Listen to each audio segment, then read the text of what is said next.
సరే మీరు లాస్ట్లో రేవంత్ రెడ్డి గారి పేరు చెప్పిండ్రు కాబట్టి నేను అది కూడా చెప్తాను. ఆయనకి ఈ రోజు వరకు ఒక చెడ్డ అలవాటు కూడా లేదు. ఆయన రియల్ ఎస్టేట్ చేస్తాను ఆయనే బహిరంగంగా చెప్పిండ్రు.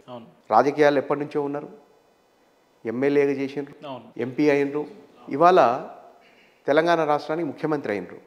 ఈ రోజు వరకు అంటే నాకు ప్రత్యక్షంగా దగ్గర పోయి చూసేంత అవకాశం చిక్కలేదు, కానీ తను అబద్ధం చెప్తుండని నేనైతే అనుకోను. ఎందుకంటే ఒక నాయకుడు నాకేం అలవాటు లేవు, నేను సిగరెట్లు దాగా మందు దాగా అంటే పక్క నుంచి కామెంట్ వస్తూనే ఉంటుంది, లేకుంటే ఒక ఫోటో క్లిప్పింగ్ ఏదో వస్తూనే ఉంటుంది. మరి ఆయనకి ఏం అలవాటు లేవు కదా, గొప్ప విషయమా కాదా? ఇంత సర్కిల్లో ఉండి ఏం అలవాటు లేవు ఒకటి. నెక్స్ట్ ఆయన ఫిజికల్ ఫిట్నెస్ చూసారా మీరు ఎట్లుంటాడు? మంచిది కదా. ఇంకొకటి ఎన్ని ఇబ్బందులు ఎదురైనా ఒత్తే కొద్ది స్ప్రింగ్ ఎగిరినట్టుగా ముఖ్యమంత్రి కుర్చీలో కూర్చుండా లేదా? బాగా పొగుడుతున్నారు ముఖ్యమంత్రి గారిని. పొగుడు కాదు, నేను చెప్తున్నా. మీరు అడిగిన ప్రశ్న ప్రత్యేకంగా పేరు పెట్టి అడిగినారు కాబట్టి నేను చెప్తున్నా. నేను చెప్పిన పేర్ల మీద మీరు అడగలేగా. మీరు అడగండి, మళ్ళీ చెప్తా. అడిగితే చెప్తుండే బ్రహ్మాండంగా చెప్తా. నాకు చెప్పడం ఇష్టం అని చెప్పినగా. మీరు పేరు పెట్టి ప్రత్యేకంగా అడిగినారు కాబట్టి నేను చెప్పిన. నేను రాజకీయ నాయకుల గురించి రాజకీయం చెప్తుంటే మీరు ప్రత్యేకంగా సార్ పేరు చెప్పారు కదా, అందుకే ఆ పేరు మీద ఉన్నాయి చెప్తున్నా. నేను పొగడేదేమున్నది, నేను తిట్టాలి నిజం రాజకీయ భవిష్యత్తు కోసం ఏమని నాకు నేనేమంటున్నా అంటే ఒకరిని తిట్టాల్సిన అవసరం ఏంది అంటున్నాను నేను. ఎందుకు తిట్టాలి? నెగిటివ్స్ ఉంటేనే కదా తిడతారు. అవసరమే లేదండి. ఇప్పుడు నెగిటివ్ ఉంటే కూడా ఎందుకు తిట్టాలి అంటున్నాను నేను. వాళ్ళ నెగిటివ్ వాళ్ళతో ఉంటుంది, నువ్వెందుకు తిట్టాలి అంటున్నాను నేను. నీకు నచ్చింది ఉంటే తీసుకో, లేకపోతే మూసుకొని కూర్చో. ఇప్పుడు మీరు అట్లాంటి మరి నేను కేసీఆర్ గారి గురించి కూడా మాట్లాడతాను. 13-14 సంవత్సరాలు ఇక్కడ తెలంగాణ కోసం ఉద్యమం జరిగితే ఈ తెలంగాణ ఉద్యమాన్ని ఎప్పుడు లేపాలే, ఎప్పుడు ఆపాలే. ఈ ఉద్యమంలో ఎంతమంది పాల్గొని ఉంటారు? అసలు ఏ వర్గం అన్న పక్కన కూర్చున్నది ఉందా? అందరు పాల్గొన్నారు కదా. మరి అంత మహత్తరమైన పోరాటాన్ని తప్పటడుగు వేయకుండా, తప్పుదారిలో పోకుండా, హింసా మార్గం వైపు పోకుండా దీన్ని నడిపి మరి తెలంగాణ సాధించుకున్నాడని చెప్తాన్నాం కదా మనమందరం. మరి అది మామూలు విషయమా? సార్ మీ మాటలన్నీ విన్నాక మీరు డిపార్ట్మెంట్లో కంటే మొదటి నుంచి క్రియాశీలక రాజకీయాల్లో ఉంటేనే బాగుండు అనిపిస్తుంది సార్. ఎందుకంటే ఏ పరిస్థితిని కూడా బ్యాలెన్స్ మిస్ కాకుండా మీరు కంట్రోల్ చేస్తున్నారు. ఆ తరీకా నాకు బాగా నచ్చింది. మీరేమో విలేకరు లెక్క మాట్లాడుతున్నారు, లేదు సార్. నేనేమో పాజిటివ్స్ చూసి రిసీవ్ చేసుకునేటోళ్ళ లెక్క మాట్లాడతాను. రైట్. పక్క రాష్ట్రంలో ఉండే జగన్ గారి గురించి కూడా చెప్తాను నేను. చెప్పండి. జగన్ గారి మీద ఎన్ని కేసులు ఉన్నాయండి? ఆయన ఫిజిక్లో మొహంలో ఎక్కడైనా మార్పు వచ్చిందా? తండ్రి లేడు, తల్లి చెల్లె, ఎక్కడా ఎటువంటి సపోర్ట్ లేదు, అన్ని కేసులే, జైలుకు పోయిండు.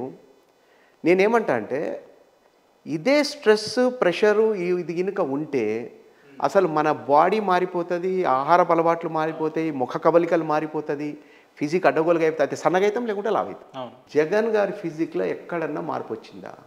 నువ్వు అది చూడు అంట. నేను మీరు వేరే మాట్లాడకండి, నేను రాజకీయాలు మాట్లాడట్లేదు. నేను పాజిటివ్ థింగ్ అవతల దాంట్లో ఏముందో అది తీసుకో. చంద్రబాబు నాయుడు గారు ఉన్నారు, ఆయన ఏజ్ ఎంత? అసలు ఆయనకు ఆహార అలవాట్లు తెలుసా మీకు?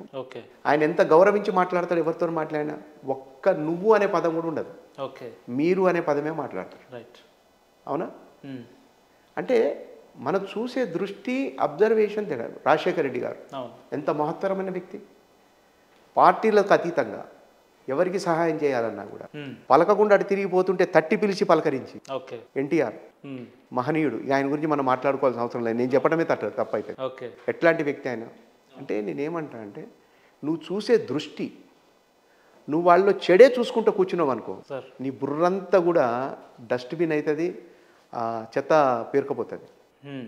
నీకేం కావాలో అదేమన్నా ఉందా వాళ్ళ దాంట్లో తీసుకో, ఏం లేదా లివ్ ఇట్, నీ పని నువ్వు చేసుకో. ఇక్కడ మీరేమంటారంటే బ్యాలెన్స్ చేసి మాట్లాడుతున్నావు, సపోర్ట్ చేసి మాట్లాడుతావు. ఇక్కడ సపోర్టు బ్యాలెన్స్ కాదు. ఇక్కడ మనం బతకడానికి మనకు పనికొచ్చేది ఏమన్నా ఆ సొసైటీలో కానీ, ఆర్గనైజేషన్లో కానీ, వ్యక్తిలో కానీ ఉన్నాయా? ఉంటే నువ్వు తీసుకో. నీ చేతనైతే దాన్ని అలవాటు చేసుకో, దాన్ని అనుసరించు.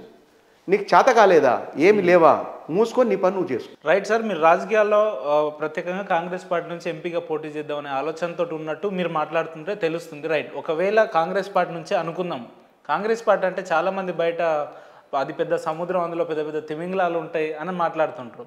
పెద్ద పెద్ద తిమింగలాలు ఉన్న నేపథ్యంలో నిన్నగాక మొన్న వచ్చే ఎస్పీ నాగరాజ్ సార్ గారు ఈ చిన్న చేప ఎట్లా ఆ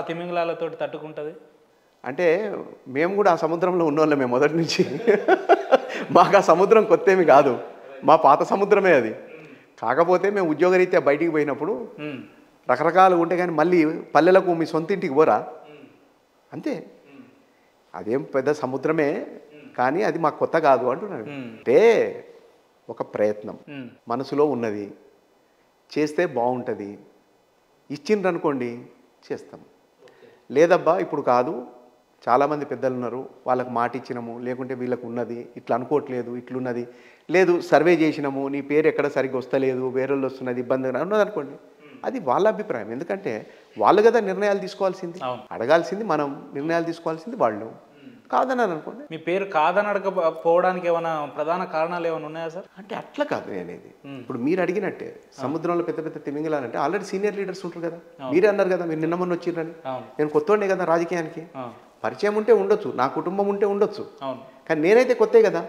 అంటే ఆల్రెడీ కొన్ని కమిట్మెంట్స్ ఉండొచ్చు, ఎవరికైనా మాట ఇచ్చి ఉండొచ్చు, లేదు సర్వే చేసిన దాంట్లోనే నాగరాజు కన్నా కూడా వేరే నాయకుడికి మంచి పేరు వస్తున్నది, అతను గెలిచే అవకాశాలు ఉన్నాయని చెప్పి వచ్చింది అనుకుందాం. మరి నాగరాజు ఎందుకు పట్టుబట్టి తీసుకుంటాడు? అవసరం లేదు కదా. మరి అవన్నీ తెలిసినప్పుడు మీరు నాకు కావాలని మీరు అడగడం ఎంతవరకు కరెక్ట్ సార్? అదే ప్రయత్నం అంటున్నా. ఓకే, నువ్వు మొదటి మెట్టు మీద కాలు పెడితేనే ఆఖరి మెట్టు వరకు పోగలుగుతావు. ఇక అందరు ఎక్కుతున్నారు కదా నేను ఎందుకని కూర్చుంటే ఆ చెప్పులు కానీ కూర్చొని ఉంటాం. ఎందుకు సార్ పర్టికులర్గా మీరు పాలిటిక్స్ ఫీల్డ్ని ఎందుకు ఎంచుకున్నారంటే ఏం చెప్తారు మీరు? ప్రజలకు రీచ్ కావటానికి, ప్రజలకు సర్వీస్ చేయటానికి. ఓకే, దాంట్లో అన్లిమిటెడ్ ఆపర్చునిటీస్ ఉంటాయి, అన్లిమిటెడ్ ఆపర్చునిటీస్. మీరు ఎట్లన్నా వాళ్ళకు హెల్ప్ చేయగలుగుతారు. మీరు ఒక డిపార్ట్మెంట్లో ఉన్నారు, let me tell one thing. నేను పోలీసులోనే ఉన్నా, నేనేం సహాయం చేయగలుగుతా అంటే ఒక అమాయకుడికి ఇబ్బంది కలగకుండా ఉంటాం, ఒక అమాయకుడికి ఇబ్బంది కలగకుండా ఉంటాం. ఒక నేరస్తుడు ఎవరైతే ఉంటారో, చట్టాన్ని ఉల్లంఘించి నేరం చేస్తాడో అతనికి శిక్ష పడేటట్లు చేయడం. ఇది నేను చేస్తే నా ధర్మం నేను నిర్వర్తించినట్టు, న్యాయం చేసినట్టు. అంతేగాని నేను ఇంకోటి చేయలేను. రెవెన్యూ డిపార్ట్మెంట్లో, ఎలక్ట్రిసిటీ డిపార్ట్మెంట్లో ఇంకో దగ్గర పోయి నేను చేయలేను.